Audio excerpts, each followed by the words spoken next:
Welcome to BSc coaching. BSc coaching में आप लोगों का स्वागत है। मास्टर कोर्स में हम लोग जीएस का सेक्शन कर रहे हैं, इतिहास। We are going to study history. तो इतिहास में पहला प्रश्न यही बनता है कि who is known as the father of history, कि इतिहास के पिता किसे कहते हैं। तो ये और कोई नहीं है, ये हैं हेरोडोटस। हेरोडोटस को इतिहास का पिता कहा जाता है। हेरोडोटस ने एक पुस्तक लिखी थी, he had written a book Historica. Historica से ही इतिहास की शुरुआत मानी जाती है। और इसी बुक से हम लोग देखते हैं कि इतिहास की शुरुआत होती है, क्योंकि इतिहास क्या है इसको समझना है, तभी जाकर के हम ये समझ पाएंगे कि Historica, how Historica is the first book of history. इतिहास की पहली किताब हिस्टोरिका को क्यों कहा जाता है और हेरोडोटस को इतिहास का पिता क्यों कहा जाता है। तब अगला प्रश्न बनता है कि इतिहास क्या है। याद रखेंगे, आगे बढ़ने से पहले आपका एक प्रश्न कंप्लीट होता है कि इतिहास का पिता किसे कहते हैं। यू मे राइट डाउन, आप लिख सकते हैं कि इतिहास के पिता हेरोडोटस हैं। इतिहास के पिता हेरोडोटस हैं। हेरोडोटस की पुस्तक हिस्टोरिका से इतिहास की शुरुआत होती है। History begins from the book Historica which was written by Herodotus. So Herodotus is known as the father of history.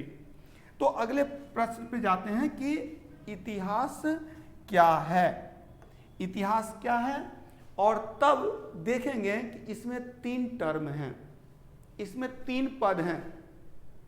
वैसे अगर किसी सामान्य व्यक्ति से पूछा जाए कि इतिहास किसे कहते हैं, तो उसका जवाब आता है कि बीती हुई कहानी को इतिहास कहते हैं। History is our past, story of our past. ये सही है, लेकिन जब हम लोग इतिहास को एक सामाजिक विज्ञान के विषय के रूप में पढ़ते हैं, when we study history as a subject of social science, then there are 3 terms, 3 पद होते हैं। मानव के अतीत की कहानी, पहली बात याद रखेंगे, मानव के अतीत की कहानी। दूसरी बात याद रखेंगे, लिखित रूप में उपलब्ध। तीसरी बात याद रखेंगे, तिथि क्रम में व्यवस्थित।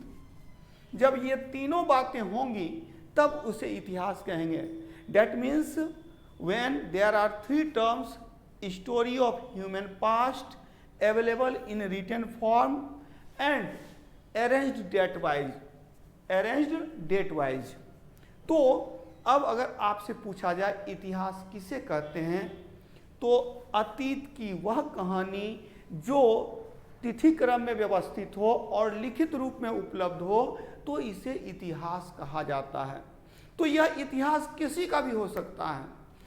पेन का भी इतिहास हो सकता है, बोर्ड का भी इतिहास हो सकता है, इस शर्ट का भी इतिहास हो सकता है, इस चश्मे का भी इतिहास हो सकता है। यानी कि किसी भी विषय, किसी भी वस्तु, किसी भी चीज का जब हम पास्ट देखते हैं और उसको डेट वाइज करके अरेंज करते हैं और लिखित रूप में रिटन फॉर्म में अवेलेबल करते हैं, तो उसे इतिहास कहते हैं। हम लोग यहाँ मानव के अतीत की बात कर रहे हैं, मानव के इतिहास की बात कर रहे हैं, और इसीलिए इतिहास में हमने क्या किया, तो इतिहास की परिभाषा देखा। मानव के अतीत की वह कहानी जो लिखित रूप में उपलब्ध हो और तिथि क्रम में व्यवस्थित हो, इसे इतिहास कहते हैं। Story of human past available in written form and arranged date wise, that is called history. तो फिर एक प्रश्न उठता है कि मानव के अतीत का एक बड़ा भाग है जिसके बारे में लिखा हुआ कुछ भी नहीं है, तो उसे क्या कहा जाएगा। व्हाट इज दैट, तो वह क्या है, दैट इज प्री हिस्ट्री। इसे हम लोग कहते हैं पूर्व इतिहास। तो अगला सेक्शन जो हमारा आता है वह पूर्व इतिहास है, उसे प्राक इतिहास कहते हैं, प्री हिस्ट्री कहते हैं। तो इसे हम लोग प्री हिस्ट्री कहते हैं। तो दिमाग में बैठा, इतिहास का मतलब हो गया मानव के अतीत की कहानी, लिखित रूप में उपलब्ध और तिथि क्रम में व्यवस्थित। जब तिथि क्रम में व्यवस्थित है तो इसे हम लोग क्या कहते हैं, इतिहास कहते हैं। लेकिन मानव के अतीत का एक बड़ा भाग है जिसके बारे में कुछ भी लिखा हुआ नहीं है। We have nothing in written form for that period, that is called pre history. इसी को हम लोग कहते हैं प्राक इतिहास। तो प्राक इतिहास समझ में आया। तो यहाँ याद रखेंगे कि इन इंडिया, भारत में, चूंकि हम लोग भारत में रहते हैं, since we are in India, so we are studying, हम लोग पढ़ रहे हैं भारतीय इतिहास। विश्व इतिहास में जो आधुनिक विश्व है वही हमारे काम का है। अदरवाइज जो पूरा इतिहास है वो विश्व इतिहास में प्राचीन काल और मध्यकाल हमारे लिए बहुत महत्वपूर्ण नहीं है।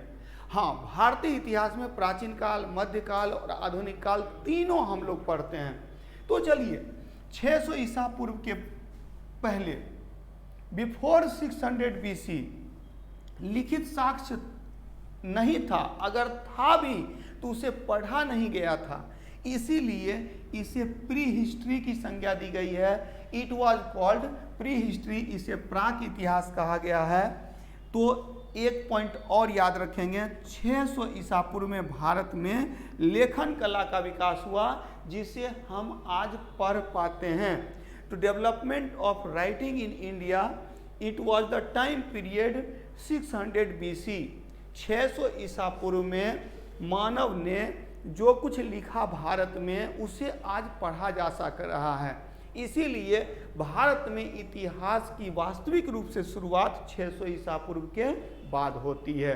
तो अब देखिए क्या क्या क्वेश्चन बन गया। पहला, इतिहास का पिता किसे कहते हैं, तो हेरोडोटस को कहते हैं। हेरोडोटस को इतिहास का पिता कहा जाता है। Herodotus is known as the father of history. दूसरी बात हम लोगों ने किया, इतिहास क्या है, तो मानव के अतीत की कहानी, लिखित रूप में उपलब्ध और तिथि क्रम में व्यवस्थित। Story of human past available in written form and arrange date wise is called history. और तीसरा पॉइंट हुआ कि भारत में लेखन कला का विकास कब हुआ, तो writing was developed in India in 600 BC। तो भारत में लेखन कला का विकास 600 ईसा पूर्व में हुआ। हालांकि इसके पहले भी कुछ लिखित साक्ष्य मिले हैं, लिखित सामग्रियां मिली हैं, लेकिन उसे पढ़ा नहीं जा सका है। और इसी संदर्भ में हम देखते हैं कि इतिहास में काल को 3 भागों में वर्गीकृत किया गया है। In history, time period is divided into 3 parts. First one pre historic period, second one proto historic period and third one historic period. तो प्रागैतिहासिक काल, आद्य ऐतिहासिक काल और ऐतिहासिक काल, इस 3 भाग में इतिहास को बांटा जा सकता है।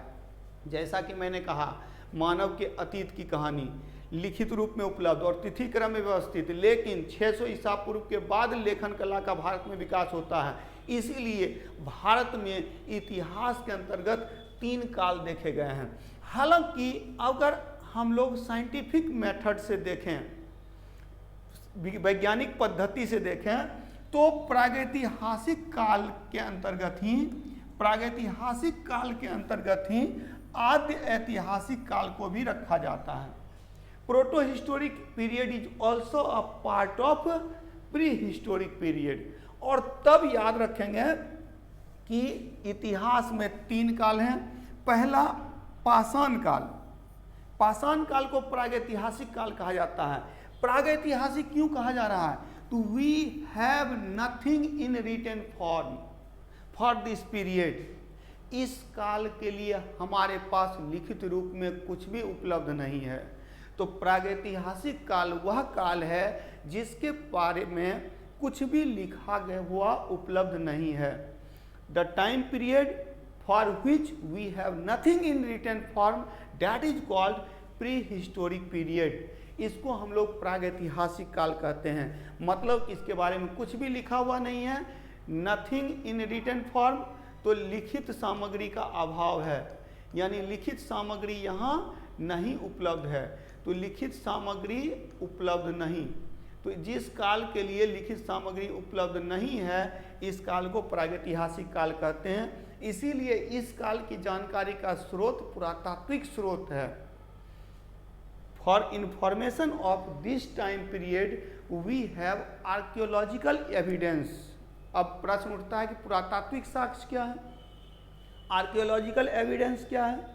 तो वे सामग्री जो प्राचीन सामग्री जो हमें मिलते हैं वो ऐसे भी कहीं पड़े हो सकते हैं या खुदाई से प्राप्त होते हैं, तो इसे हम लोग क्या कहते हैं, पुरातात्विक साक्ष्य। तो याद रखेंगे अभी हम लोगों ने क्या किया, इतिहास में 3 काल है, प्रागैतिहासिक काल, आद्य ऐतिहासिक काल, ऐतिहासिक काल। प्रागैतिहासिक काल के बारे में कुछ भी लिखित उपलब्ध नहीं है, इसकी जानकारी का मुख्य स्रोत पुरातात्विक स्रोत हैं। तो इसकी जानकारी for information of this period we have archaeological evidence. और आद्य ऐतिहासिक काल वह काल है जिसके बारे में लिखित सामग्री तो है लेकिन उसको पढ़ा नहीं गया है। We have some written evidence, but we are unable to read it. So this period is also contained in this period is also taken in prehistoric period. इसीलिए इसको भी prehistoric period में रखते हैं। लेकिन इसकी एक विशेषता मैंने कहा, लिखित सामग्री है और उसको पढ़ा नहीं जा सका है। तो आप इसको ऐसे भी डिफाइन कर सकते हैं कि प्रागैतिहासिक काल का वह भाग जिसमें कुछ लिखित साक्ष्य मिले हैं लेकिन उसे पढ़ा नहीं जा सका है, इसे आद्य ऐतिहासिक काल कहते हैं। और इसीलिए इसको प्रागैतिहासिक काल का ही भाग, ये मैं इसीलिए बता रहा हूँ क्योंकि आप देखेंगे कि आद्य ऐतिहासिक काल में हड़प्पा काल और वैदिक काल को रखा जाता है। और आप किताब जब पलटते हैं तो उसमें क्या होता है, हड़प्पा काल, Harappan period is also taken in pre historic period, इसको प्रागैतिहासिक काल में भी लिया जाता है। इसीलिए मैंने बताया यहाँ किसी प्रकार का कंफ्यूजन नहीं होना चाहिए कि सर ने बता दिया कि 3 टाइम पीरियड लेकिन हम लोग देख रहे हैं कि 2 ही टाइम पीरियड है।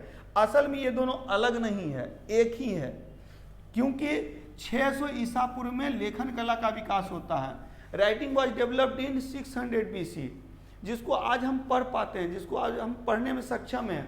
और इससे पहले का जो टाइम पीरियड है ये प्री हिस्टोरिक पीरियड है। अब अपने दिमाग में बैठाइए कि इतिहास का जो काल है, इतिहास में काल कितने हैं, टाइम पीरियड कितने हैं, 3 हैं, प्री हिस्टोरिक, प्रोटो हिस्टोरिक और हिस्टोरिक पीरियड। अब अगला प्रश्न बनता है कि पाषाण काल को किस काल में रखा जाता है। तो पाषाण काल को purely, stone age is purely taken in pre historic period. तो पाषाण काल को शुद्ध रूप से प्रागैतिहासिक काल में रखते हैं। हालांकि हड़प्पा काल और वैदिक काल भी प्रागैतिहासिक काल का ही भाग है, लेकिन इनको हम लोग आद्य ऐतिहासिक काल में रखते हैं, इनको हम लोग प्रोटो हिस्टोरिक पीरियड में रखते हैं, क्योंकि इस समय कुछ रिटन एविडेंस मिलने लगे हैं, लिखित साक्ष्य मिलने लगे हैं जिसको पढ़ा नहीं जा सका, unable to read that written evidences. तो अब एक और प्रश्न बनता है, वह प्रश्न यह बनता है कि वैदिक काल की जानकारी का स्रोत वेद है, वेद लिखित रूप में है, तो फिर इसको आद्य ऐतिहासिक में या प्रागैतिहासिक काल में कैसे रखते हैं। तो याद रखिएगा, वेदों की रचना काल अलग है और वेदों को लिखित रूप अलग दिया गया है, यानी कि क्रिएट किया गया, it was created before 600 BC, but they have given, इसको लिखित रूप दिया गया 600 ईसा पूर्व के बाद। ये ध्यान रखिएगा, कंफ्यूजन हो रहा है, उस कंफ्यूजन को दूर कैसे करना है। जैसे मान लीजिए आप रात में सोए हुए हैं, सोए सोए किसी को याद कर रहे हैं, आपके मन में कुछ विचार आए, कुछ शेरो शायरी आ गई, तो आपने रात में ही क्रिएट कर लिया, किसी को याद करके आपने कुछ क्रिएट कर लिया। तो आपने उसको क्रिएट कब किया, रात में, लेकिन सुबह उठे तो लगा कि नहीं अच्छा क्रिएशन है, इसको लिखित रूप दे दिया जाए, आपने उसको लिख दिया, तो आपने रिटन फॉर्म में दिया इसको मॉर्निंग में, लेकिन ये क्रिएट कब किया गया, तो नाइट में। तो ऐसे ही है ये वैदिक काल, वेदों की रचना कर दी गई 1500 ईसा पूर्व से 1500 बीसी से 600 के बीसी के बीच। इट वॉज क्रिएटेड, तो इसको रचना कर दी गई, लेकिन इसको लिखित रूप दिया गया 600 ईसा पूर्व के बाद। तब तक ये कैसे चला? तो तब तक ये मौखिक चला, जैसे गुरु ने अपने शिष्य को सिखाया, शिष्य ने अपने शिष्य को सिखाया। घर में देखते हैं, अगर किसी घर में सुबह सुबह हनुमान चालीसा का पाठ अगर डेली हो तो घर का बच्चा हनुमान चालीसा याद कर लेता है, लेकिन उसको लिखना पढ़ना नहीं आता है। तो इस तरह से क्या होता है, उसकी जो सुन करके उसको आगे बढ़ाया गया, यानी सुन करके वो आगे बढ़ते गए। अब पिता ने अपने बेटे को और बेटे ने अपने बेटे को सिखाया, और इस तरह से पढ़ना लिखना नहीं भी जान रहे हैं तो भी देखिएगा आप बहुत सारे ऐसे परिवार हैं जो ब्राह्मण परिवार हैं जो पूजा पाठ करवाते हैं, लेकिन उसको शैक्षणिक ज्ञान नहीं है और वो पढ़े लिखे से ज़्यादा अच्छा पूजा करा रहे हैं। तो ये क्या है कि सुन करके चीज़ों को कंठस्थ कर लिया। तो ऐसे ही कंठस्थ करने की परंपरा थी, तो इसको समझ लीजिएगा। तो ये हमारा क्लियर है। और महाजनपद काल की शुरुआत होती है 600 ईसा पूर्व में, और इसके बाद के काल को ऐतिहासिक काल कहते हैं। क्लियर होता जा रहा। इतिहास के पिता, फादर ऑफ हिस्ट्री, हेरोडोटस। इतिहास मानव के अतीत की कहानी लिखित रूप में उपलब्ध, तिथिक्रम में व्यवस्थित। और इसके बाद हम लोगों ने किया इतिहास में काल, time period in history. There are 3 period, pre historic period, proto historic period, historic period. We have nothing, हमारे पास कुछ भी लिखित नहीं है, और इसमें जानकारी का स्रोत पुरातात्विक स्रोत है। यहाँ कुछ लिखित सामग्री है, लेकिन उसको पढ़ा नहीं जा सका है, तो इसको हम लोग करते हैं प्रोटो हिस्टोरिक में। We have written but unable to read, और इसमें सब कुछ लिखित रूप में उपलब्ध है। इसीलिए इन दोनों काल की जानकारी का स्रोत पुरातात्विक स्रोत है, आर्कियोलॉजिकल एविडेंस है। अभी मैंने बताया था आर्कियोलॉजिकल एविडेंस किसे कहते हैं, तो वे प्राचीन सामग्रियां जो कहीं पड़ी हुई मिली हैं या खुदाई से प्राप्त हुई हैं आफ्टर एक्सकावेशन, और इट वाज फाउंड एनीवेयर, कहीं भी ये पाया गया जो प्राचीन सामग्री थी, इसको हम लोग क्या कहते हैं, तो पुरातात्विक साक्ष्य कहते हैं। अब आगे बढ़ते हैं हम लोग। तो आगे देखिए, चूंकि हम इतिहास पढ़ रहे हैं, और इतिहास में क्या पढ़ रहे हैं, अतीत की कहानी, और यहाँ मानव का इतिहास है तो मानव के अतीत की कहानी। अक्सर लोग बोलते हैं कि इतिहास क्यों पढ़ना चाहिए, तो इतिहास पढ़ने का एक कारण ये है कि आप अपने अतीत को जान पाएं, क्योंकि अचानक से आज हम कंप्यूटर युग में नहीं पहुंच गए हैं, इसका एक लंबा इतिहास रहा है। तो हम अपने इतिहास को जान के ही ये जान सकते हैं कि किस तरह से मानव ने बंदर की अवस्था से, यानी कि जो एक तरह से देखा जाए तो हम लोगों के पूर्वज कौन थे, तो मंकी थे, बंदर थे। तो बंदर की प्रजाति, वानर की प्रजाति से, मंकी की स्पीसीज से हम लोगों ने क्या किया, कंप्यूटर तक के सफर को तय किया। तो ये डेवलपमेंट इतिहास सिखाता है, यह विकास इतिहास सिखाता है। जब आप इतिहास पढ़ेंगे तो आप देखेंगे किस तरह से सभ्यता का विकास हुआ, किस तरह से संस्कृति का विकास हुआ, किस तरह से लोगों ने असभ्य से सभ्य की ओर चरण रखा। तो बर्बर civilization to urban civilization, modern civilization, जो हमारा मॉडिफिकेशन हुआ, हमारा चेंजेज हुआ, इसी को हम लोग इतिहास के अंतर्गत पढ़ते हैं। और इसीलिए इतिहास में जो पहला अध्याय है, फर्स्ट चैप्टर है, वो हम लोगों का क्या है, तो पाषाण काल, स्टोन एज। स्टोन एज से आज हम लोग इतिहास की शुरुआत करते हैं। इससे पहले आपके जानने के लिए कुछ पॉइंट ही था जहाँ से क्वेश्चन बन सकते हैं। एक तो क्वेश्चन बन सकता है कि इतिहास के पिता किसे कहते हैं, हेरोडोटस को, याद ही हो गया होगा। हेरोडोटस की पुस्तक का नाम क्या है, हिस्टोरिका है। उसके बाद अगला प्रश्न है कि प्रागैतिहासिक काल में किस काल को रखते हैं, तो प्योरली रखते हैं पाषाण काल को। ऐसे हड़प्पा काल और वैदिक काल भी प्रागैतिहासिक काल का ही भाग है, लेकिन प्री हिस्टोरिक पार्ट ही है, हड़प्पन पीरियड, वैदिक पीरियड। लेकिन उसके लिए एक स्पेशल वर्ड यूज किया गया, प्रोटो हिस्टोरिक पीरियड, की लिखित है, पढ़ा नहीं जा सका। और उसके बाद अब तक की कहानी, आज तो इंटरनेट का ज़माना है, कल तक की सारी बातें लिखित रूप में, रिटन फॉर्म में अवेलेबल हो जाती हैं। तो इसीलिए इतिहास का दायरा बहुत बढ़ गया है। आज इतिहास कल तक की कहानी है, ये नहीं है कि वर्षों की कहानी नहीं रह गई है। तो अगले सेक्शन पे जाते हैं। तो अब इसको हम लोग समझेंगे कि किस तरह से मानव का विकास होता है और मानव ने पाषाण काल से आधुनिक काल में कैसे प्रवेश किया। तो इसको जानने से पहले जानना होगा कि हम लोग को कि पाषाण काल क्या है, स्टोन एज क्या है। तो याद रखेंगे, मानव सभ्यता का वह भाग, the part of human civilization, जिसमें मानव ने अपनी आवश्यकता के लिए पत्थर के उपकरणों का प्रयोग किया। Stone instruments were used for usages, तो अपनी आवश्यकता के लिए जो है फॉर देयर नीड, तो अपनी आवश्यकता के लिए मानव ने जब तक पत्थर के उपकरणों का अधिकांशतः प्रयोग किया। इसीलिए मैं बता रहा हूं अधिकांशतः, क्योंकि पत्थर के उपकरण को आज भी उपयोग किया जाता है। आज भी आप देखते हैं ना, मसाला पीसने की सामग्री गांव वगैरह में चले जाएंगे, हालांकि मिक्सर ग्राइंडर वगैरह आ गया है, लेकिन इसके बावजूद आप अगर गांव में जाएं तो बहुत सारे पत्थर के उपकरण अभी भी यूज हो रहे हैं। तो अभी भी यूज हो रहे हैं, तो इनका मॉडिफिकेशन किस तरह से हुआ। और दूसरी बात कि देखिए, इसमें जो डेवलपमेंट हुआ, विकास हुआ, उसी को इतिहास के अंतर्गत समझते हैं। तो पहला प्रश्न यही हुआ, पाषाण काल यानी स्टोन एज। स्टोन एज की बात करते हैं, देख रहे हैं विभिन्न प्रकार के स्टोन इंस्ट्रूमेंट्स यहाँ यूज किए गए हैं। तो ये जो स्टोन इंस्ट्रूमेंट्स यूज किए गए हैं, यह पाषाण काल के स्टोन इंस्ट्रूमेंट्स हैं, ये स्टोन एज के स्टोन इंस्ट्रूमेंट्स हैं। तो इन स्टोन इंस्ट्रूमेंट्स के बारे में देखेंगे, लेकिन आप लोग ये याद रखेंगे पाषाण काल किसे कहते हैं, व्हाट इज स्टोन एज। तो स्टोन एज, पाषाण काल इतिहास का वह भाग है जिसमें मानव ने अपनी आवश्यकता के लिए पत्थर के उपकरणों का प्रयोग किया। चूंकि हम लोग मानव के द्वारा पत्थर के उपकरणों के प्रयोग की बात कर रहे हैं, मानव के इतिहास की बात कर रहे हैं, तो पहले यह भी तो जान लेना चाहिए कि मानव का उद्भव कैसे हुआ।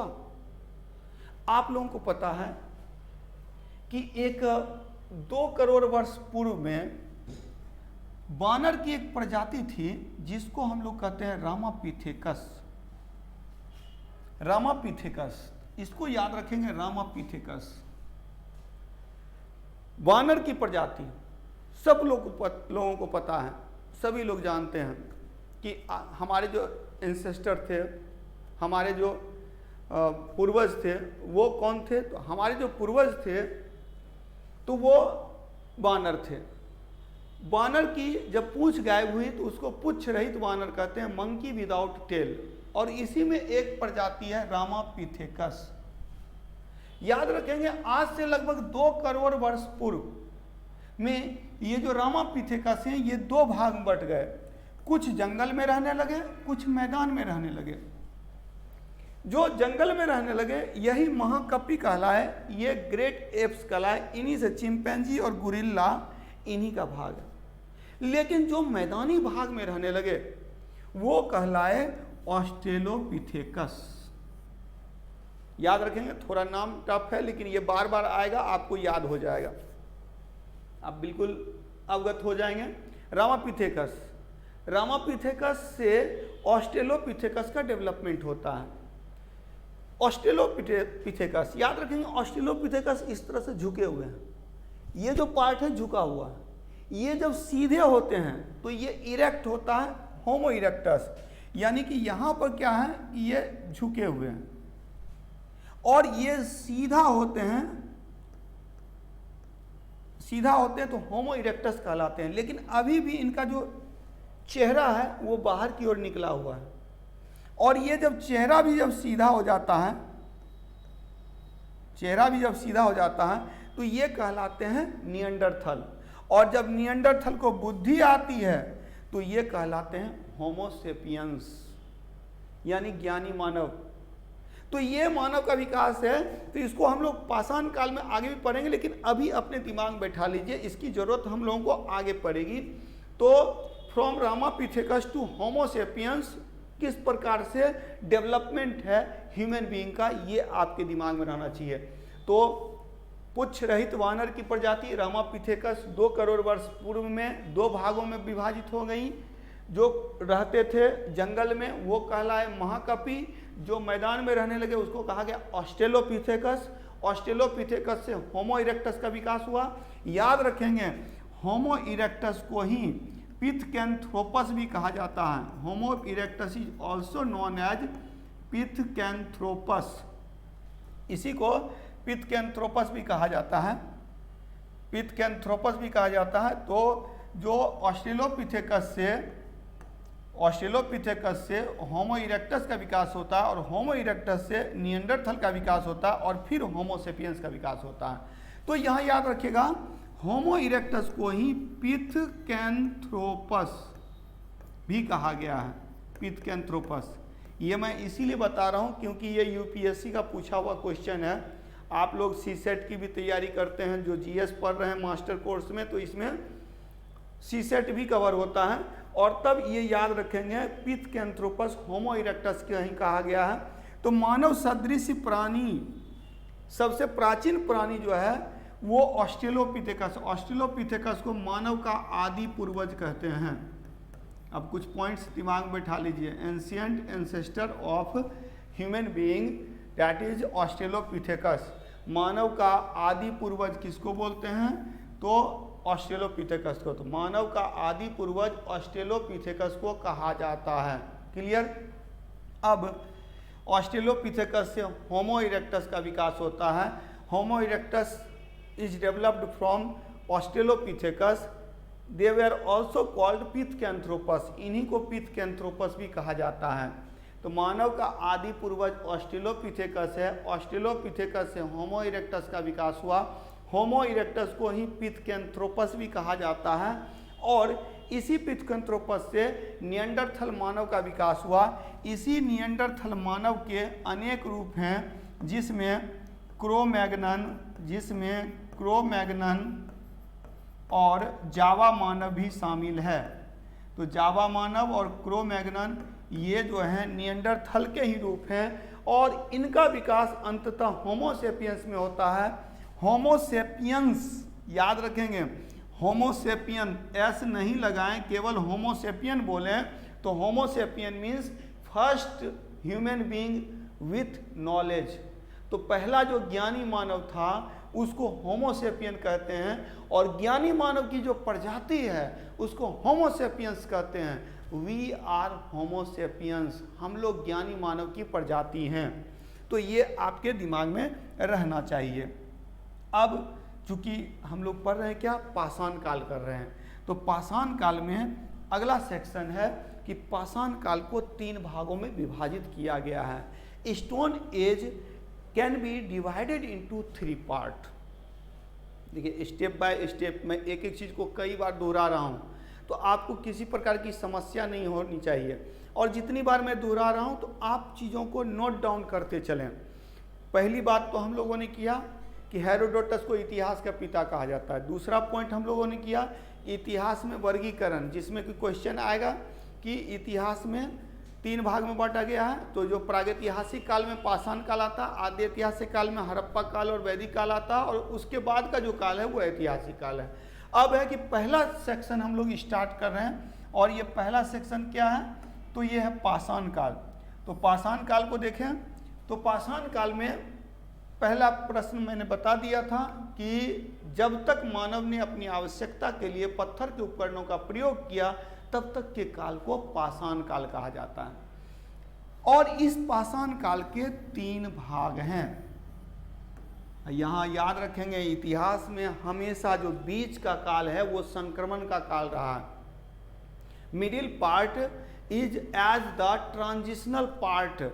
तो हमेशा से ये ट्रांजिशनल पार्ट रहा है। संक्रमण का मतलब है कि ये अभी पूरी तरह से स्टार्ट नहीं हुआ और ये पूरी तरह से खत्म नहीं हुआ। अदरवाइज अगर देखें तो 2 ही काल है, जैसा कि हम लोगों ने किया था प्रागैतिहासिक काल और ऐतिहासिक काल। तो प्रागैतिहासिक काल का ही एक पार्ट था जब राइटिंग का डेवलपमेंट हुआ, लेकिन उसको पढ़ा नहीं गया, तो वो हो गया प्रोटो हिस्टोरिक। तो प्री हिस्टोरिक के बाद प्रोटो हिस्टोरिक आता है और फिर हिस्टोरिक आता है। प्रागैतिहासिक के बाद आद्य ऐतिहासिक आता है, फिर ऐतिहासिक आता है। लेकिन अगर वैज्ञानिक दृष्टिकोण से देखें तो ये दोनों एक ही सेक्शन है। इसी तरह से यहाँ भी पाषाण काल के अंतर्गत 3 भाग माने गए हैं। लेकिन याद रखिएगा, जब पत्थर के युग में खेती की गई, जब पत्थर के युग में पाषाण काल में जब कृषि कार्य प्रारंभ होता है, पाषाण काल में जब कृषि कार्य प्रारंभ होता है, फार्मिंग स्टार्टेड, जब फार्मिंग स्टार्ट होती है, कृषि कार्य स्टार्ट होता है, तो इसे ही नवपाषाण कहा गया। That was called Neolithic. नवपाषाण का एकदम दिमाग में बैठा लीजिए, नवपाषाण का अर्थ क्या है। तो नवपाषाण का अर्थ है नियोलिथिक मीन्स व्हाट। तो Neolithic means agriculture work in stone age. पाषाण काल में कृषि कार्य को ही, अगर आपसे पूछा जाए कि नवपाषाण काल किसे कहते हैं, तो आप बता सकते हैं कि पत्थर के युग में जब खेती शुरू हुई, when farming was started in stone age, that was called Neolithic period, उसी को नवपाषाण काल कहते हैं। तो इससे पहले खेती नहीं की जाती थी। और इस तरह से पाषाण काल के 3 भाग हैं, पूरा पाषाण पैलियोलिथिक पीरियड, मध्य पाषाण मेसोलिथिक पीरियड और नवपाषाण नियोलिथिक पीरियड। और याद रखिएगा 5 लाख ईसा पूर्व से 10,000 ईसा पूर्व का जो काल है, इसे पूरा पाषाण काल कहते हैं। 10,000 से 6,000 ईसा पूर्व तक का जो काल है, इसे मध्य पाषाण काल कहते हैं। मैंने अभी बताया था, ये पूरी तरह से खत्म नहीं हुआ और ये पूरी तरह से शुरू नहीं हुआ, इसीलिए इस काल को संक्रमण काल में रखा गया। ये बहुत छोटी अवधि है, 10,000 से 6,000 के बीच है, तो ये एग्जैक्ट नहीं है। और यहाँ देखिए 7,000 ईसा पूर्व के बाद, after 7,000 BC Neolithic period starts, नवपाषाण काल की शुरुआत होती है। क्या मतलब है? मतलब यह है कि सबसे पहले जो खेती की गई थी मेहरगढ़ में खेती की गई थी, आप लोगों को जानकारी होगी। तो सबसे पहले जो खेती की गई थी 7,000 ईसा पूर्व में खेती की गई थी, और यहीं से नवपाषाण काल की शुरुआत होती है। नवपाषाण शब्द का प्रथम प्रयोग सर जॉन लुबाक ने किया था। और इस काल में, पूरा पाषाण काल में क्या है, तो मानव शिकारी है, खाद्य संग्राहक है। मध्य पाषाण काल में आकर के थोड़ा परिवर्तन होता है और कृषि की आरंभिक अवस्था यानी पशुपालन की शुरुआत होती है। अभी बस दिमाग में बैठाइए कि पाषाण काल को 3 भागों में बांटा जाता है, पूरा पाषाण, मध्य पाषाण, नवपाषाण। पूरा पाषाण काल की अवधि कब से कब है? 5 लाख ईसा पूर्व से 10,000 ईसा पूर्व। पूरा पाषाण काल की अवधि पैलियोलिथिक पीरियड जो है वो कितना से कितना है? 5 lakh BC to 10,000 BC। Mesolithic period, मध्य पाषाण काल कब से कब है? 10,000 BC टू 6,000 BC। अच्छा, यहाँ अगर यहाँ 1,000 साल का अंतर अगर रहे तो उसमें कंफ्यूज मत कीजिएगा। कुछ किताबों में 11,000 ईसा पूर्व रहता है, तो कहीं पर 10,000 रहता है, कहीं 9,000 ईसा पूर्व भी रहता है। तो वो एग्जैक्ट सुविधा के लिए कर दिया गया, ये एग्जैक्ट नहीं है। कोई जाके देखा नहीं कि कैसे परिवर्तन हो गया। जो सामग्री मिली है उसी के आधार पर हम लोग डेट डिसाइड करते हैं। जो प्राचीन सामग्री मिली है उसी के आधार पर। तो 7,000 ईसा पूर्व के बाद क्या है कि नवपाषाण काल की शुरुआत होती है। तो यहाँ पाषाण काल के 3 भाग, पूरा पाषाण, मध्य पाषाण, नवपाषाण। तो सबसे पहले चर्चा करते हैं हम लोग, पूरा पाषाण की चर्चा करते हैं। तो पूरा पाषाण काल में आइए तो देखेंगे कि पूरा पाषाण काल में क्या हुआ कि 3 भागों में बांटा गया पूरा पाषाण काल को। पूरा पाषाण काल को भी 3 भागों में बांटा गया है, निम्न पूरा पाषाण काल, मध्य पूरा पाषाण काल, उच्च पूरा पाषाण काल। और जो पूरा पाषाण काल है, जो पैलियोलिथिक पीरियड है, पैलियोलिथिक पीरियड को जो 3 भागों में बांटा गया, इसको आप समझिए। अभी हमने क्या किया, पाषाण काल को 3 भागों में बांटा, पूरा पाषाण, मध्य पाषाण, नवपाषाण।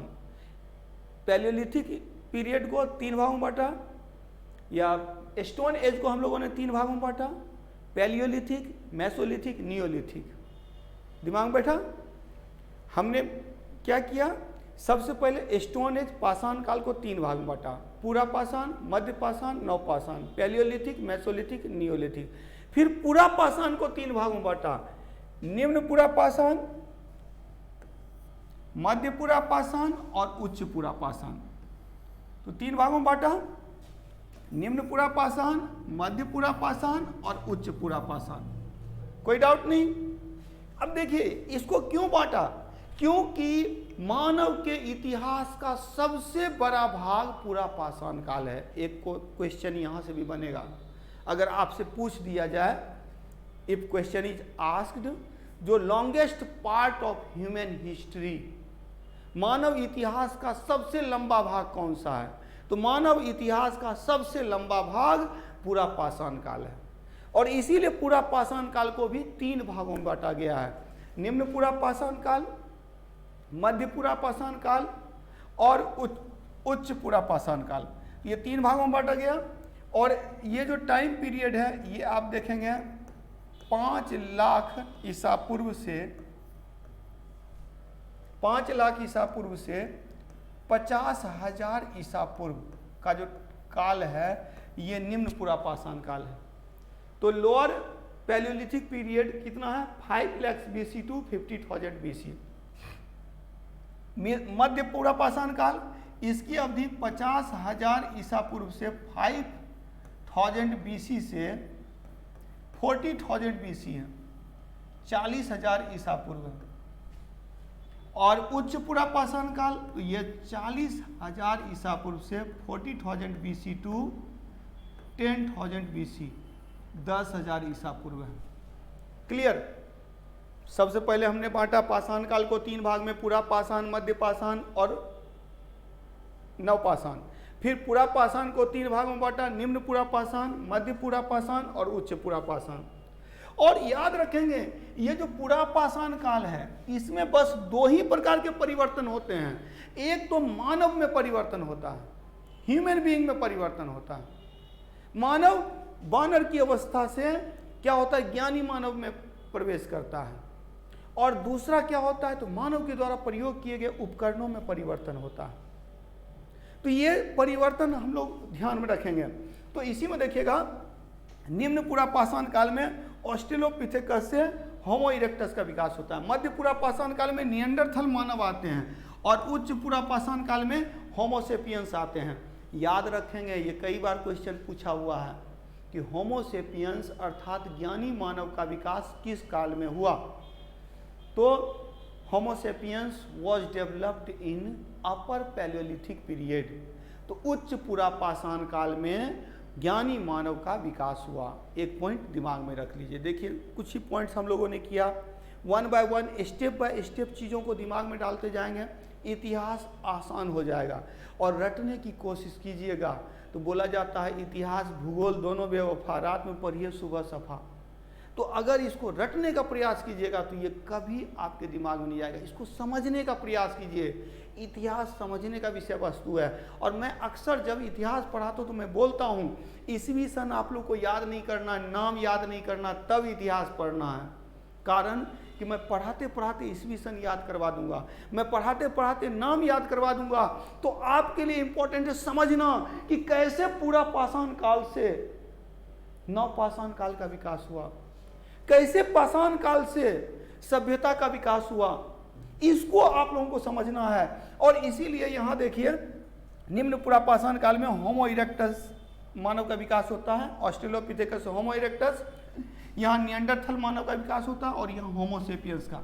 बाद में पिक्चर में भी हम लोग देखेंगे इसको, लेकिन अभी याद रखेंगे कि पूरा पाषाण काल की जो आरंभिक अवस्था है, इसमें क्रोड उपकरणों का प्रयोग हो रहा था। मतलब जनरली पत्थर उठाए और इसको क्या किए कि प्रयोग किए, तो इसको क्रोड उपकरण बोलते हैं, इसको कोर इंस्ट्रूमेंट कहते हैं। इसी क्रोड उपकरण में से सल्क निकाल लिए। जब इसको हम लोगों ने इसमें से सल्क निकाल दिया तो अब इसमें धार बन गया। इससे क्या हो रहा है कि इससे किसी भी चीज़ को मारेंगे तो प्रहार अच्छे से होगा। और इसी में देखिएगा, जब दोनों साइड से सल्क निकाल दिया तो ब्लेड उपकरण का विकास हुआ। तो 2 बातें मैंने कहा कि पूरा पाषाण काल में एक तो मानव का संरचनात्मक ढांचागत विकास हुआ, structural development of human being, और दूसरा हुआ उसके द्वारा प्रयोग किए गए उपकरणों में परिवर्तन। वो जो उपकरण प्रयोग कर रहा था उसमें परिवर्तन होता है। क्रोड उपकरण से ब्लेड उपकरण का विकास हुआ। और ये भी याद रखिएगा, पूरा पाषाण काल के निम्न पूरा पाषाण काल में, लोअर पैलियोलिथिक एज में कौन से उपकरण का प्रयोग होता था? क्रोड उपकरण का प्रयोग होता था। फिर हम लोग आए मध्य पुरापाषाण काल में किस उपकरण का प्रयोग होता था? तो फ्लैग उपकरण का यूज होता था, शल्क उपकरण का प्रयोग होता था। और उच्च पुरापाषाण काल में किसका प्रयोग होता था? तो ब्लेड उपकरणों का प्रयोग होता था। तो ये आप अपने दिमाग में बैठा लीजिए। इसके बाद हम लोग देखते हैं कि इसको अभी तुरंत हम लोगों ने किया है, इसको फिर से दिमाग में बैठा लीजिए कि जो पुरापाषाण काल है इसका कितना भाग है? तो पुरापाषाण काल का 3 भाग है। अभी तुरंत हम लोगों ने कर लिया है, निम्न पुरापाषाण, मध्य पुरापाषाण और उच्च पुरापाषाण। तो पुरापाषाण काल का 3 भाग है। इसमें जो पुरापाषाण काल का निम्न पुरापाषाण काल की अवधि 5 लाख ईसा पूर्व से 50,000 ईसा पूर्व है। मध्य पुरापाषाण काल 50,000 ईसा पूर्व से 40,000 ईसा पूर्व है। और उच्च पुरापाषाण काल 40,000 ईसा पूर्व से 10,000 ईसा पूर्व है। और इसमें मैंने बताया भी था कि मानव का, ज्ञानी मानव का विकास उच्च पुरापाषाण काल में हुआ। कई बार क्वेश्चन पूछा हुआ है, रेलवे वगैरह का ये फेवरेट क्वेश्चन रहा है। तो आप ये याद रखेंगे, एसएससी में पूछा हुआ क्वेश्चन है कि मानव का विकास, ज्ञानी मानव का विकास किस काल में हुआ? तो उच्च पुरापाषाण काल में हुआ। क्लियर? आगे बढ़ा जाए तो इसमें अभी जो मैंने बताया था आप लोगों को, उसी को बाय फिगर हम लोग देख लेते हैं कि पहला जो निम्न पुरापाषाण काल है, इसमें देखिए मानव का विकास होता है, लेकिन ये जो मानव है ये ज्ञानी मानव नहीं है। सबसे पहले हम लोग देखते हैं निम्न पुरापाषाण काल में। तो निम्न पुरापाषाण काल में क्या है कि इसमें ऑस्ट्रेलोपिथेकस से होमो इरेक्टस का विकास होता है, यानी बंदर की प्रजाति सीधी हो गई। लेकिन अभी भी क्या है कि ये पूरी तरह से स्ट्रेट नहीं है। तो ये पूरी तरह से स्ट्रेट होता है तो होमो इरेक्टस का विकास होता है। और बाद में क्या होता है, ढांचागत परिवर्तन। तो ये इसको ज्ञान आता है, बुद्धि आती है, तो वो अपर पैलियोलिथिक में है। इसके अलावा मैंने अभी बताया था, याद रखेंगे, ये जनरली किसी पत्थर को यूज किया, जनरली किसी पत्थर को, जो नुकीला पत्थर है, देख रहे हैं यहाँ नुकीला पत्थर है, ये नुकीला पत्थर को यूज कर रहे हैं। तो ये है आपका निम्न पुरापाषाण काल, इसको क्रोड उपकरण कहते हैं, क्रोड। इसी में से देखिए ये सल्क निकाल दिया गया, ये सल्क निकाल दिया गया, इसको तोड़ करके 2 पत्थर को टकराएंगे, तोड़ करके तो सल्क निकाल दिया गया। तो इससे सल्क उपकरण का, फ्लैग इंस्ट्रूमेंट का विकास हुआ। और जब दोनों साइड में इसको निकाल देंगे तो क्या हो जाएगा, ब्लेड उपकरण का विकास हुआ। तो यही इसका डेवलपमेंट है कि मानव का विकास हुआ पुरापाषाण काल में। पुरापाषाण काल में मानव का विकास होता है। और पुरापाषाण काल की 2 महत्वपूर्ण खोज आप लोग याद रखेंगे। सबसे पहले मानव ने किस चीज़ का आविष्कार किया था? तो मानव ने सबसे पहले आग का आविष्कार किया था। ह्यूमन बीइंग ने आग का आविष्कार किया था। वो पत्थर टकरा करके, चकमक पत्थर बोला जाता है, पत्थर टकरा करके उससे आग निकालते थे, या लकड़ी को रगड़ करके उससे आग निकालते थे। तो मानव ने सबसे पहले किसकी खोज की? आग की खोज की। तो पहला आविष्कार जो मानव का था वो कौन सा था? आग है। आग पहला आविष्कार है, ये याद रखेंगे। और ये किस काल की घटना है? पुरापाषाण काल की घटना। पुरापाषाण काल में ही आग का आविष्कार हो गया था।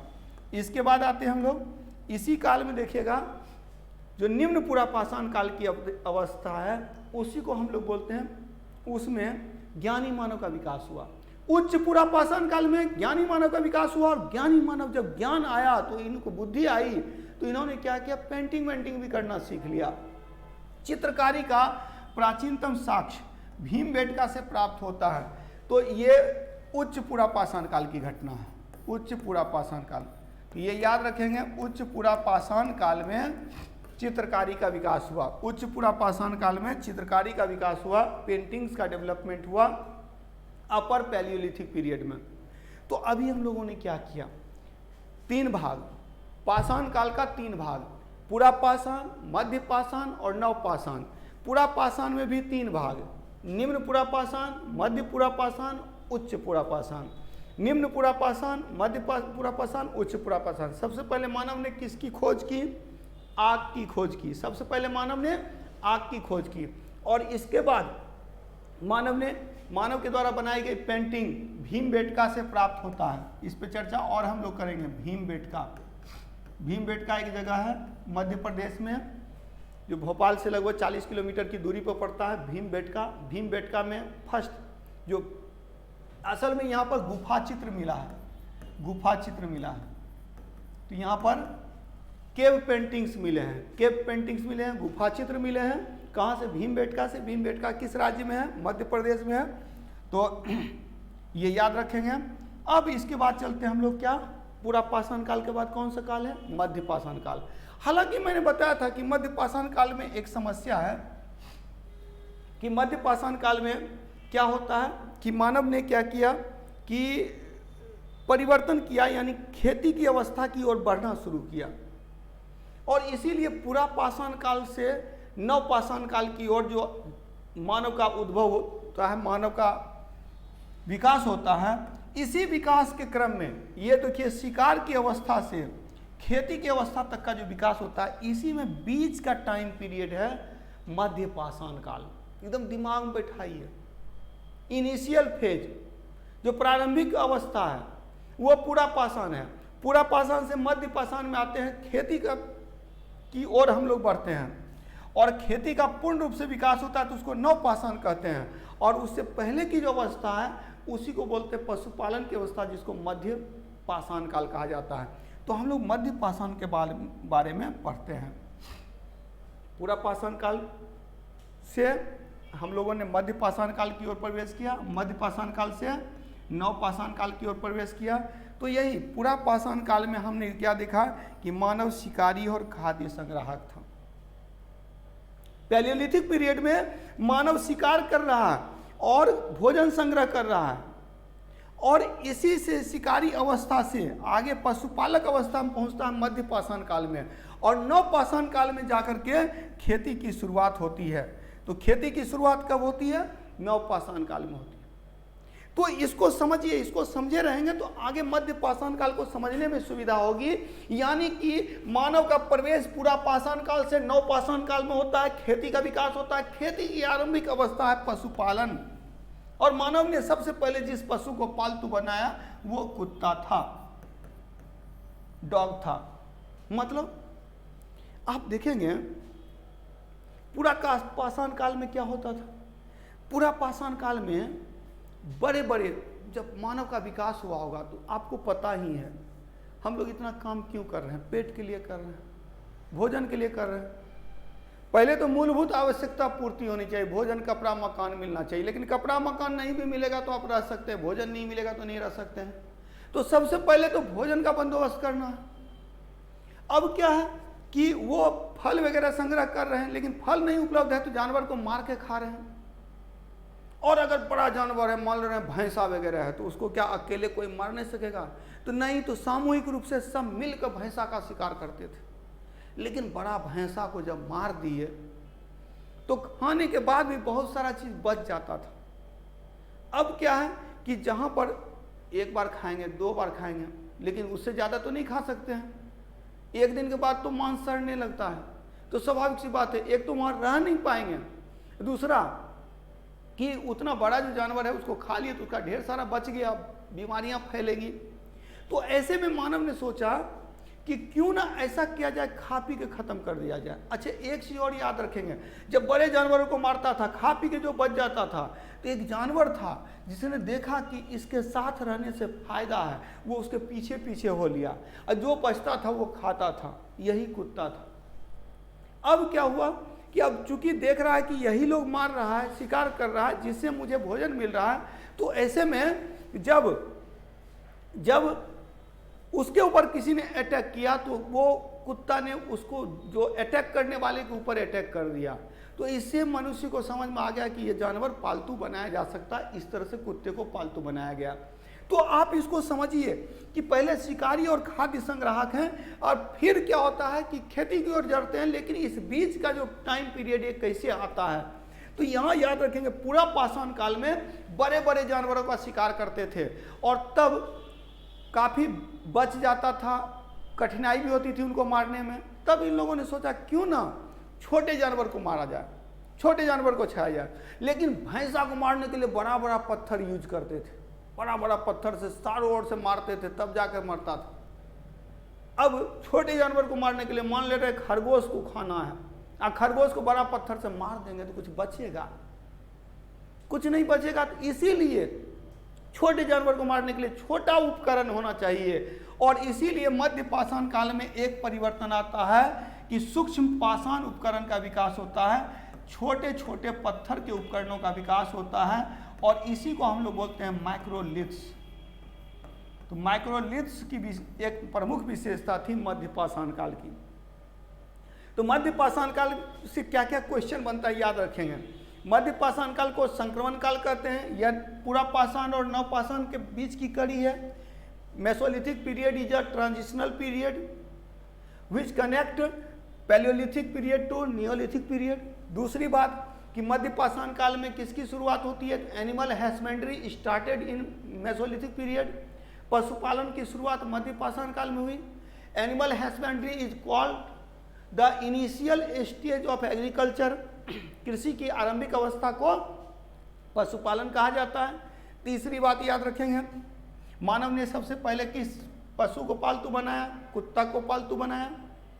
मानव ने सर्वप्रथम कुत्ते को पालतू बनाया।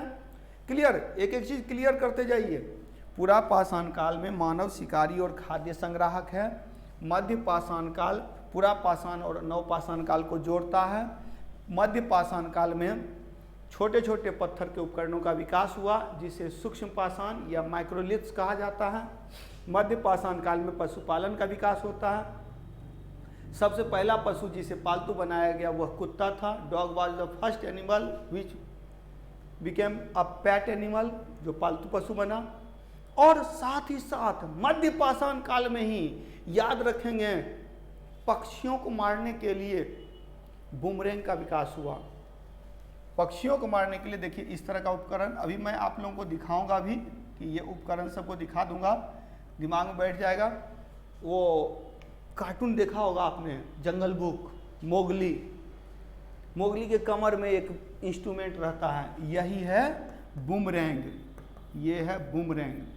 तो बूमरैंग का विकास हुआ किस काल में? मध्य पाषाण काल में। मतलब बूमरैंग है क्या? तो बूमरैंग फेंक कर मारने की तकनीक। ये ऐसा बना हुआ है ना कि इसको जैसे फेंकिएगा कि घूम करके फिर आपके हाथ में ही आ जाएगा। यानी अगर मारे पक्षी को लगा तब तो शाम का भोजन हो गया, नहीं लगा तो वापस अपना हथियार अपने हाथ में। और इस तरह से प्रक्षेपास्त्र तकनीक का विकास हुआ, फेंक कर मारने की तकनीक का विकास हुआ।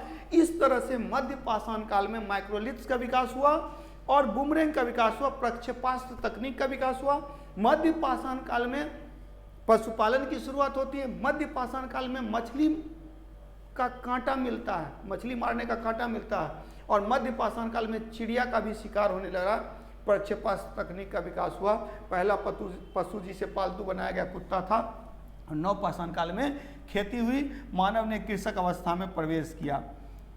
अब मैंने अभी बताया था मध्य पाषाण काल, दिमाग में बैठ गया। मध्य पाषाण काल में छोटे छोटे पत्थर के उपकरणों का विकास दिख रहे हैं। इस तरह से छोटे छोटे जानवरों का, जैसे ये जो भाला से आप देखते होंगे कि इससे मछली का भी शिकार किया जाता है, मछली भी मारा जाता है। देखिएगा मछली मारने के लिए। तो अब छोटे छोटे पत्थर के उपकरणों को का विकास हुआ, इसी को हम लोग माइक्रोलिथ्स कहते हैं। किस टाइम पीरियड में? तो ये मध्य पाषाण काल है। कौन सा काल है? मध्य पाषाण काल, मेसोलिथिक पीरियड। मध्य पाषाण काल है, मेसोलिथिक पीरियड। ये आपके दिमाग में रहना चाहिए, मेसोलिथिक पीरियड। तो मेसोलिथिक पीरियड में सूक्ष्म पाषाण उपकरणों का विकास हुआ और साथ ही साथ किसका विकास हुआ? तो बूमरैंग का विकास हुआ। बूमरैंग देखिए इसी प्रकार की आकृति है बूमरैंग। ये प्रक्षेपास्त्र तकनीक है, पक्षियों को मारने के लिए इसका प्रयोग किया जाता था। और तब मानव ने कृषक अवस्था में प्रवेश किया और मानव ने अस्थायी जीवन जीना शुरू किया। तो अस्थायी जीवन का जो विकास होता है यह नव पाषाण काल में होता है। खेती, कृषि कार्य, कृषि, एग्रीकल्चर, जब एग्रीकल्चर स्टार्ट की गई, आप खेती करेंगे तो ऐसे ही खेत को छोड़ के तो नहीं चले जाएंगे, जानवर आएंगे खा जाएंगे, तो जानवर से खेत की रक्षा करनी होगी। अब मानव ने क्या किया? देखिए आप इस पिक्चर से समझ सकते हैं कि इसमें क्या होता था कि मानव जाता था, जो पुरुष है ये शिकार करने जाता था और जो महिलाएं थी ज़्यादातर वो खेतों में काम करती थी। हालांकि पुरुष भी सहयोग कर रहे हैं, लेकिन ज़्यादातर क्या होता था कि महिलाएं खेती करती थी। अब लोग घर बनाकर रहने लगे। पहले क्या था ना, खाना बदोश जीवन देते थे। शिकार, जहाँ जहाँ शिकार मिलता था वहाँ जाते थे, जहाँ जहाँ भोजन संग्रह कर सकते थे वहाँ जाते थे। तो they were food collector and Hunter, तो शिकारी थे, खाद्य संग्राहक थे, तो जहाँ जहाँ शिकार उपलब्ध होता था वहाँ जाते थे। लेकिन कृषि ने मानव को अस्थायी जीवन दिया। नवपाषाण काल में अस्थायी जीवन का विकास होता है, और इस तरह से आप देखते हैं कि नवपाषाण काल की शुरुआत होती थी। यहाँ कुछ चीज़ों को समझ लीजिए, कुछ चीज़ें हैं जो आपके काम की हैं, जिसको आप लोग समझ लीजिए। तो ये इस तरह से है कि जो पाषाण काल का है 3 भाग, पाषाण काल का 3 भाग हम लोगों ने किया, पूरा पाषाण, मध्य पाषाण और नवपाषाण। ये जो पूरा पाषाण काल है, पूरा पाषाण काल है, यह संग्राहक है। इसमें मानव क्या कर रहा है, तो मानव इसमें पूरा पाषाण काल में मानव शिकारी है और खाद्य संग्रह कर रहा है। तो ये पैलियोलिथिक एज, एक तो है पैलियोलिथिक एज जिसमें मानव क्या है, शिकारी और खाद्य संग्राहक है, शिकारी व खाद्य संग्राहक। इसके बाद का जो टाइम पीरियड है यह है मध्य पाषाण काल, यानी कि मेसोलिथिक पीरियड। और मध्य पाषाण काल में क्या हुआ, तो इसमें मानव ने शिकारी जीवन में से पशुपालक की अवस्था में भी प्रवेश किया। यानी इसका मतलब ये नहीं कि ये खत्म हो गया, ये याद रखिएगा कि शिकार चलता रहा, हंटिंग भी करते रहे वो लोग फूड कलेक्शन भी करते रहे, लेकिन साथ ही साथ एनिमल हस्बेंड्री भी शुरू कर दिया उन्होंने, पशुपालन भी प्रारंभ कर दिया। और यहाँ एक विकास मैंने बताया था, माइक्रोलिथ्स का विकास होता है, सूक्ष्म पाषाण उपकरण का विकास होता है, माइक्रोलिथ्स का विकास होता है, और साथ ही के साथ किसका होता है, प्रक्षेपास्त्र तकनीक, जो मिसाइल टेक्नोलॉजी, फेंक कर मारने की जो तकनीक है उसका डेवलपमेंट होता है। और तब आते हैं हम लोग नवपाषाण में। तो नवपाषाण से संबंधित कुछ पॉइंट्स दिमाग में रखेंगे। पहली बात तो ये कि नवपाषाण का अर्थ क्या है। नियोलिथिक मीन्स व्हाट, तो नियोलिथिक मीन्स पाषाण युग में खेती, दिमाग में बैठा लेंगे, पाषाण युग में खेती की गई, कृषि कार्य किया गया, इसे ही नवपाषाण कहते हैं। क्लियर। तो farming in stone age, this is called Neolithic. दूसरी बात याद रखेंगे कि सबसे पहले खेती कब की गई थी, 7000 ईसा पूर्व में। किस चीज़ की खेती की गई थी, तो गेहूं और जौ की खेती की गई थी। तो गेहूं और जौ की खेती की गई थी। तो सबसे पहले गेहूं और जौ की खेती की गई थी। कब की गई थी, 7000 ईसा पूर्व में की गई थी। कहाँ की गई थी, मेहरगढ़ में की गई थी। तो अभी हम लोग विस्तार से नवपाषाण काल को विस्तार से देखेंगे, लेकिन मूल मुद्दा यही है। और इसमें याद रखेंगे कि सर जॉन लुबाक ने नियोलिथिक शब्द का प्रथम प्रयोग किया। Neolithic word was used by sir John लुबाक at first by sir John लुबाक। तो सबसे पहले सर जॉन लुबाक ने नियोलिथिक शब्द का प्रयोग किया। Agriculture was started in 7000 BC, और इसी को हम लोग कहते हैं नवपाषाण काल। डाउट नहीं रहेगा, दिमाग में रहेगा। अब इसके बाद इसी चीज़ को हम लोग और देख लेते हैं कि जो नवपाषाण काल का मतलब आप लोगों ने समझ लिया। नवपाषाण काल का अर्थ क्या होता है, तो खेती, पाषाण काल में खेती। यही नवपाषाण काल जब दक्षिण भारत में हम लोग देखते हैं तो उसे कहा गया महापाषाण। तो थोड़ा सा हम लोग समझ लेते हैं मेगालिथ कल्चर को। आप देखेंगे इंडिया के जो साउथ वाले भाग में, दक्षिण वाले भाग में, भारत के दक्षिणी भाग में, यानी कि इस क्षेत्र में क्या हुआ, तो यहाँ पर जो नवपाषाण काल था इसको महापाषाण काल की संज्ञा दी गई है। नवपाषाण काल को महापाषाण काल की संज्ञा दी गई है। दक्षिण भारत में महापाषाण क्या है? अभी हम लोगों ने क्या था? सूक्ष्म पाषाण। सूक्ष्म पाषाण मतलब छोटे छोटे पत्थर के उपकरण। माइक्रोलिथ मीन्स कि small stone instruments, micro stone instruments, that is called microliths. लेकिन मेगालिथ का मतलब, ये मेगालिथ का मतलब ये मत निकाल दीजिएगा कि बड़े बड़े पत्थर के उपकरण। असल में दक्षिण भारत में, साउथ इंडिया में कब्र के ऊपर पर बड़े बड़े पत्थर रखे जाते थे ताकि भाग न जाए। नहीं, ऐसी बात नहीं है। वे बड़े बड़े पत्थर रखते थे पहचान के लिए कि हमारे पूर्वज हैं। तो कब्र के ऊपर बड़े बड़े पत्थर रखने की जो संस्कृति है, इसी को कहा गया महापाषाण, इसी को कहा गया मेगालिथ। तो मेगालिथ कल्चर दैट मीन्स कि ग्रेवयार्ड पर लार्ज स्टोन, मतलब बड़े लार्ज साइज का स्टोन रखा जाता था। बिग स्टोन को, बड़े बड़े पत्थर को ग्रेवयार्ड पर रख देते थे and that is called megalith. उसी को महापाषाण कहते हैं। और इसीलिए ये आप देखेंगे, जैसे मान ले रहे हैं कि ये कब्र है और कब्र के ऊपर क्या कर रहे हैं? बड़े बड़े पत्थर रख दे रहे हैं। बड़े बड़े पत्थर रख दे रहे हैं। तो पत्थर रख दिए, तो पत्थर कई तरह से रखे जाते थे। पत्थर रखने का बहुत सारा तरीका था। एक तो ये था कि पत्थर को चारों ओर से गोलाकार करके रख दिए। एक ये हो गया कि मान ले रहे हैं कि ये कब्र है और इसके चारों ओर जो है सो आयताकार रूप से पत्थर रख दिए। ये याद रखिएगा, जब वृत्ताकार रखा जाता था तो इसको पिट बरियल कहा जाता था, और जब ये आयताकार बोला जाता था तो इसको शिष्ट बरियल कहा जाता था। पिट बरियल और ये हो गया शिष्ट बरियल।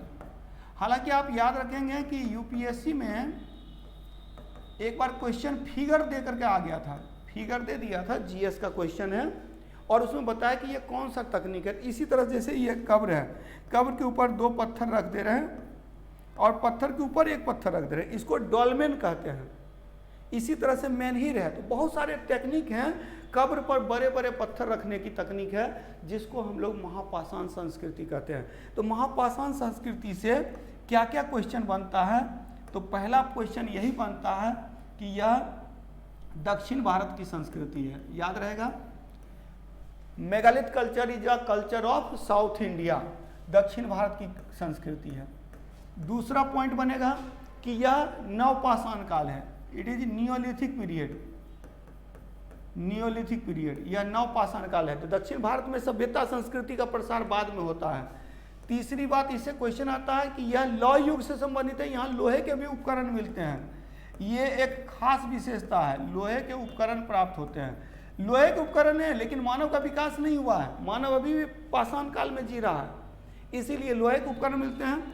और साथ ही साथ दक्षिण में एक मोटा अनाज होता है जिसको हम लोग रागी कहते हैं। रागी एक मोटा अनाज होता है, रागी की खेती। तो रागी की खेती जो की जाती थी वो किस काल में की जाती थी? ये महापाषाण काल में रागी की खेती। ये दक्षिण भारत की फसल है, दक्षिण भारत का एक मोटा अनाज है रागी। तो रागी की खेती जो होती थी कब होती थी? महापाषाण काल में। महापाषाण काल कहाँ से संबंधित है? दक्षिण भारत से संबंधित है। तो इतने पॉइंट्स आप याद रखेंगे। इसके अलावा कब्र के अनेक प्रकार हैं, उन प्रकारों को हम लोग देख लेते हैं। तो कब्र के अनेक प्रकार हैं, देखिए इन सबको अलग अलग नाम दिया गया। एक तो बड़ा सा पत्थर रख दिया कब्र के ऊपर। कब्र के ऊपर जब बड़ा सा पत्थर रख दिया जाता था तो इसको हम लोग बोलते थे मेनहीर। ये मेनहीर है, इसको मेनहीर कहते हैं। अब कब्र के ऊपर आप देखिए दो साइड में पत्थर रख दिया, इस तरह से पत्थर, इसके ऊपर से पत्थर रख दिया, इसको हम लोग डोलमेन बोलते हैं, डोलमेन, डोलमेन। अब एक ही पत्थर है और उसके ऊपर से ये छत्रक रख दिया, तो इसको टॉपिकल कहते हैं, इसको टॉपिकल। देखिए अलग अलग प्रकार हैं जिसको कि आप लोग याद रख सकते हैं। और इसके बाद देखिए इसी तरह से ये स्टोन अलाइनमेंट है, ये अर्न बरियल है, और ये पोर्ट होल सिस्ट है जो छिद्र बना करके उसमें रखा जाता था। अच्छा एक चीज और याद रखेंगे, महापाषाण काल में जो कब्र मिले हैं, इस कब्र में शव को उत्तर दक्षिण की दिशा में रखा जाता था, उत्तर दक्षिण की दिशा में रखा जाता था शव को। जो लाश होता था ना, जो डेड बॉडी होती थी, उसको नॉर्थ साउथ के डायरेक्शन में रखा जाता था। ये भी एक पॉइंट आपके दिमाग में रहना चाहिए। चलिए अब पुनः हम लोग देख लेते हैं कि जो स्टोन एज साइट्स थोड़ा सा यहाँ ऊपर जो है सो ठीक हम लोग कर लेते हैं कि हम लोग कर रहे हैं पाषाण कालीन स्थल, ठीक है, स्टोन एज साइट्स कर रहे हैं, पाषाण कालीन स्थल। अब देखिए एक बार ये ओवरव्यू हो जाएगा। यहाँ हम लोग क्या कर रहे हैं कि पूरी तरह से जितने भी सेक्शन को हम लोगों ने पढ़ा उसको एक बार दिमाग में बैठा लेते हैं। तो सबसे पहले तो आपके दिमाग में रहना चाहिए कि पाषाण काल के कितने भाग हैं। पाषाण काल के कितने भाग हैं? 3 भाग हैं। स्टोन एज को कितने भागों में बांटा जाता है? 3 पार्ट में बांटा जाता है। पैलियोलिथिक, पूरा पाषाण, पैलियोलिथिक, मध्य पाषाण, मेसोलिथिक और उसके बाद है नवपाषाण, न्यूलिथिक। क्लियर? पैलियोलिथिक, मेसोलिथिक और नियोलिथिक 3 पार्ट हैं। अब ये जो पैलियोलिथिक है, पैलियोलिथिक में पूरा पाषाण काल में 2 प्रमुख स्थल आपके लिए इंपॉर्टेंट है। एक यहाँ है सोहन नदी घाटी, सोहन नदी घाटी, और दूसरा है यहाँ पर पल्लवरम। यानी 2 स्थान आपके लिए इंपॉर्टेंट है, एक सोहन इंपॉर्टेंट है, दूसरा पल्लवरम इंपॉर्टेंट है। अब देखिए 1 बाय 1 करके स्टेप वाइज हम लोग करते जाएंगे। पहली बात तो ये पूरा पाषाण काल से संबंधित कितने स्थल हैं? तो पूरा पाषाण काल से संबंधित 2 प्रमुख स्थल हैं, एक सोहन, दूसरा पल्लवरम। दिमाग बैठा? सोहन से संबंधित पॉइंट्स याद रखिएगा। सोहन प्लेस जो है, सोहन साइट्स जो है, पैलियोलिथिक साइट्स जो है, ये कहाँ से संबंधित है? तो यह पंजाब में है, वर्तमान पंजाब में है। क्लियर? तो सोहन कहाँ है? पंजाब में है। ये वाई इट इज इम्पोर्टेंट, यह महत्वपूर्ण क्यों है?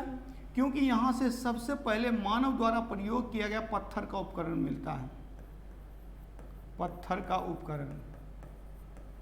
तो पहले प्रश्न याद रखिएगा कि एट फर्स्ट भारत में, in India at first stone instrument was discovered in which place, किस स्थान पर खोजा गया?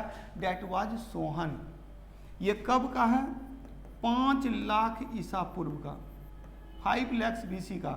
और इसी आधार पे हम लोग अनुमान लगाते हैं कि मानव का भारत में उद्भव 5 लाख ईसा पूर्व में हुआ। Human being was developed in India in 5 lakh BC। तो ये एक पॉइंट आपके दिमाग में रहना चाहिए। सोहन कहाँ है? पंजाब में है। पत्थर के उपकरण यहाँ से प्राप्त हुए हैं, 5 लाख ईसा पूर्व में प्राप्त हुए हैं। याद हो गया? और याद रखिएगा सोहन नदी घाटी में है, सोहन नदी घाटी में, इसे सोहन संस्कृति भी कहते हैं। और सोहन संस्कृति को भी एक और नाम से जाना जाता है, चॉपर चॉपिंग पेबुल संस्कृति, चॉपर चॉपिंग पेबुल संस्कृति। तो chopper chopping pebble culture is also known as Sohan culture, इसी को सोहन संस्कृति भी कहते हैं। देखिए याद रखेंगे, जो चिकना पत्थर होता है ना नदी किनारे, उसको चॉपर कहा जाता है। चिकना पत्थर जो होता है उसको पेबुल कहते हैं, उसको पेबुल कहते हैं। यही पेबुल का बड़ा रूप जो होता है उसको चॉपर कहते हैं। चॉपर को चॉपिंग करके सल्क निकाल के धारदार बना दिए तो वो उपकरण बन गया, इसीलिए इसको बोलते हैं चॉपर चॉपिंग पेबुल संस्कृति। दूसरा स्थान है पल्लवरम। पल्लवरम कहाँ है? तो पल्लवरम है तमिलनाडु में है, तमिलनाडु में है।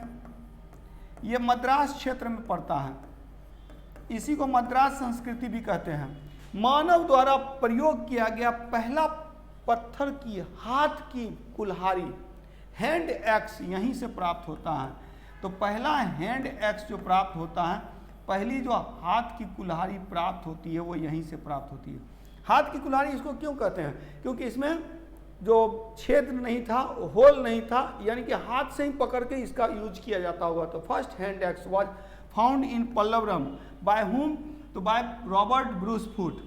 1963 में रॉबर्ट ब्रूस फुट ने सबसे पहले पल्लवरम नामक स्थान पर एक हाथ की कुल्हाड़ी प्राप्त किया था।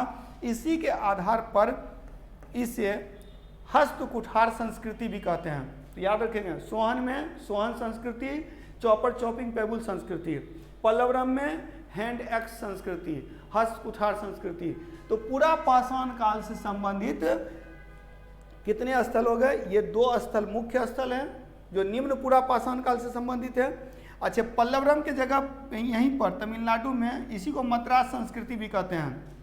मद्रास संस्कृति, हस्त कुठार संस्कृति, hand axe culture, Madras culture, इसी को बोलते हैं। ये तमिलनाडु क्षेत्र में है, यहाँ से हाथ की कुल्हाड़ी प्राप्त होती है। इसके अलावा अतिरम पक्कम और बद मदुरई ये सब जगह भी कहाँ से मिला है? तमिलनाडु वाले क्षेत्र से ही मिला है। तो ये आपके दिमाग में रहना चाहिए। इसके अलावा एक और स्थान है जो आपके लिए इम्पोर्टेंट है और वो है भीमबेटका। कौन सा स्थान है? भीमबेटका। भीमबेटका जो जगह है ये मध्य प्रदेश में है। इसके बारे में मैंने अभी बताया था। मध्य प्रदेश में भीमबेटका प्लेस है। भीमबेटका प्लेस से क्या केव पेंटिंग मिला है, गुफा चित्र के साक्ष्य मिले हैं। और केव पेंटिंग में याद रखिएगा यहाँ पर क्या क्या इंपॉर्टेंट है। यहाँ शिकार करते हुए मानव का चित्र मिला है, शिकार करते हुए मानव का चित्र। तो एक गुफा चित्र मिला है, शिकार करते हुए मानव का गुफा चित्र मिला है। दूसरी बात याद रखेंगे, इसमें लाल और हरे रंग का प्रयोग हुआ है, लाल व हरे रंग का प्रयोग हुआ है, red and green colour were used. और भीमबेटका जगह कहाँ है? मध्य प्रदेश में है। मध्य प्रदेश में भीमबेटका जगह है। मानव द्वारा चित्रकारी का प्राचीनतम साक्ष्य। तो हमने पूरा पाषाण काल में 3 स्थल किया। कौन कौन सा किया? तो याद रखेंगे, पूरा पाषाण काल में हमने 3 स्थल किया। हमारे लिए पूरा पाषाण काल में 3 स्थल इंपॉर्टेंट है। पूरा पाषाण काल में एकदम याद कर लीजिए, डायरेक्ट क्वेश्चन आता है। पहला हो गया सोहन, दूसरा हो गया Pallavaram. There are 3 important sites of 3 important, बहुत सारे साइट्स मिले, 3 important sites, Sohan, Pallavaram and Bhimbetka. ये 3 याद रखेंगे। There are 3 important sites of palaeolithic. अब आते हैं हम लोग मेसोलिथिक पीरियड में, मध्य पाषाण। ये भी याद रखिएगा, सोहन से क्या मिला है? सबसे पहले मानव द्वारा प्रयोग किया गया पत्थर का उपकरण। और मानव ने सबसे पहला जो पत्थर का उपकरण यूज किया था वो क्वार्टजाइट का किया था, क्वार्टजाइट। एक क्वेश्चन भी बहुत बार पूछा हुआ है, बहुत सारे एग्जामिनेशन में पूछा हुआ है। मानव द्वारा प्रयोग किया गया पहला पत्थर कौन सा था? Quartzite. Quartzite was the first stone used by human being.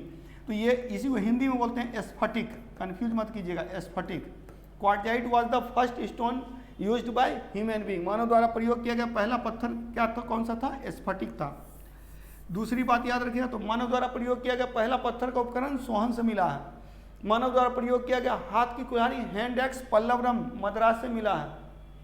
और उसके बाद जो है मानव द्वारा चित्रकारी का साक्ष्य कहाँ से? भीमबेटका से। तीनों प्लेस कौन सा है? Palaeolithic place. अब मेसोलिथिक में आते हैं। मध्य पाषाण काल में 2 स्थल है, एक तो है बागौर और दूसरा है आदमगढ़। ये आजमगढ़ नहीं है, आदमगढ़ है। There are 2 important sites of mesolithic periods.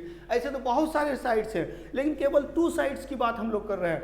Bagore और आदमगढ़ से पशुपालन का प्राचीनतम साक्ष्य मिला है, एनिमल हस्बेंड्री का प्राचीनतम साक्ष्य मिला है। कहाँ से? बागौर और आदमगढ़। एकदम दिमाग में बैठा लीजिए। और तब अब हम लोग आते हैं नवपाषाण काल, नियोलिथिक पीरियड। तो नियोलिथिक पीरियड में कौन कौन से साइट्स हैं? मेहरगढ़ एक साइट है, एक है बुर्जहोम है, इसके बाद जो है कोल्डी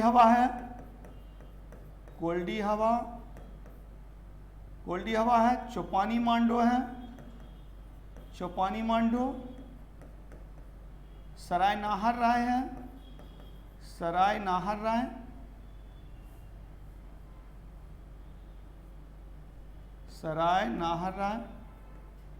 और सराय नाहर राय के बाद महादहा, दमदमा। अब देखिए इतना याद नहीं करना है, मैं बता रहा हूँ आपको याद क्या क्या करना है। इसके बाद चिरांद एक जगह है, चिरांद। और महापाषाण काल से संबंधित दक्षिण का जो भी है, चाहे वो पय्यमपल्ली हो, या हल्लूर हो, हल्लूर पय्यमपल्ली। तो हल्लूर कर्नाटक में दिख ही रहा है, पय्यमपल्ली तमिलनाडु में दिख ही रहा है। तो ये कुछ इंपॉर्टेंट साइट्स हैं। इसके अलावा जो दक्षिण में आप पूर्वोत्तर क्षेत्र में देखिएगा, पूर्वोत्तर क्षेत्र में सबसे पहले सबसे पहले डियोजल हेडिंग से, डियोजल हेडिंग। तो अब देखिए इतने पॉइंट्स को दिमाग में बैठाइए, ये सब नवपाषाणकालीन स्थल हैं। नवपाषाणकालीन स्थल में पहला हम लोगों ने किया मेहरगढ़, दिमाग में बैठाते जाइए। मेहरगढ़ में सबसे पहले खेती की गई, सर्वप्रथम खेती कहाँ की गई थी? मेहरगढ़ में। Agriculture was started in Mehrgarh at first. ये मेहरगढ़ कहाँ है? बलूचिस्तान में है, अभी पाकिस्तान में है, बलूचिस्तान में है मेहरगढ़। दूसरा स्थान क्या है? बुर्जहोम। बुर्जहोम के साथ ही साथ गुफा कराल भी एक स्थल है, गुफा कराल। बुर्जहोम और गुफा कराल ये दो स्थान कहाँ हैं? जम्मू कश्मीर में। जम्मू कश्मीर में बुर्जहोम एंड गुफा कराल प्लेसेस आर लोकेटेड। बुर्जहोम में याद रखिएगा, इन दोनों स्थान पर याद रखिएगा हड्डी के उपकरण मिलते हैं, हड्डी के उपकरण मिलते हैं। पहली बात तो हड्डी के उपकरण मिलते हैं। दूसरी बात याद रखिएगा कि गुफा कराल से यहीं से मिलता है, बुर्जहोम से ही मिलता है जो गर्त निवास, गड्ढा घर। चूँकि जम्मू कश्मीर में ठंडा स्थान है तो लोग गड्ढा बना करके उसमें रहते थे ठंडा से बचने के लिए। और तीसरा चीज याद रखिए, आदमी के साथ कुत्ते को दफनाया गया था। Dog burial system with human being, dog burial system with human being. आदमी के साथ कुत्ते को दफनाने के साथ, आदमी के साथ कुत्ता को दफनाया गया था। कहाँ पे? तो ये था बुर्जहोम में। बुर्जहोम में आदमी के साथ कुत्ते को दफनाया गया था। अब याद रखेंगे ये जितना स्थल है ये सब बेलन नदी घाटी में है। उत्तर प्रदेश में मिर्जापुर जिले के पास बेलन नदी घाटी है। एक्चुअली देखिए आप याद रखेंगे कि इलाहाबाद, प्रतापगढ़ और जो मिर्जापुर है, ये तीनों के मध्य वाला जो एरिया है वही है बेलन नदी घाटी का क्षेत्र। इसमें इतने स्थल हैं: चौपानी मांडो, कोल्डी हवा, सराय नाहर राय, महादहा, दमदमा। याद रखिएगा कोल्डी हवा में सबसे पहले चावल की खेती की गई थी, चावल की खेती की गई। धान की खेती सबसे पहले कोल्डी हवा में की गई थी, धान की खेती कोल्डी हवा में। चौपानी मांडो में मृदभांड का प्राचीनतम साक्ष्य मिलता है। पॉटरी, पॉटरी सॉइल पॉटरी, मिट्टी के बर्तन को मृदभांड कहते हैं।